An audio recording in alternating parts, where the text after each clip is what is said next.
може ли да ни кажеш како се случи тоа? Кој ти помогна, кој ти нарече дека е време твоите песнички да добијат илустрација и да бидат отпечатени?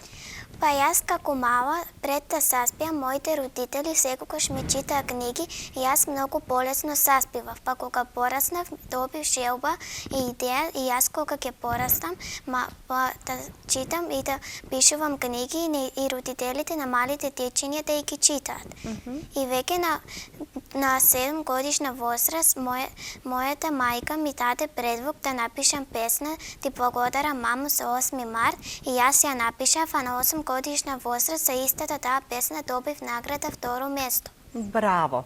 Ама не е ова единствената песна, туку еве веќе има песни доволно да се објават во книга и се излезени во книга, а покрај таа награда имаш уште многу награди. Учествуваш на сите конкурси кои што ги има, кои што стигнуваат во училиштето, предпоставува? Да. И овде имаме книги каде што се застапени твои песнички. Да.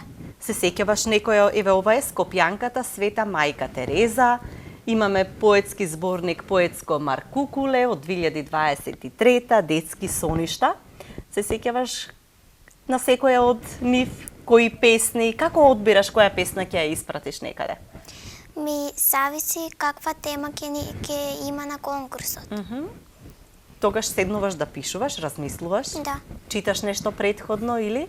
Не, сами ми доаѓаат идеите.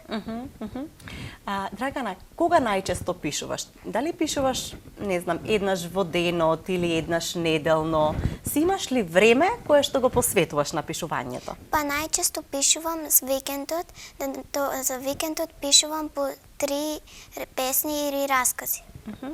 А како знаеш дали ќе ти биде овој викенд време за песна или за расказ? Кога ќе седнеш и тогаш почнува некоја инспирација или си велиш денеска мислам дека ќе пишувам, ќе се обидам да напишам песничка? Па се напишано досега се всушност моите умилени нешта околу мене во мојот живот.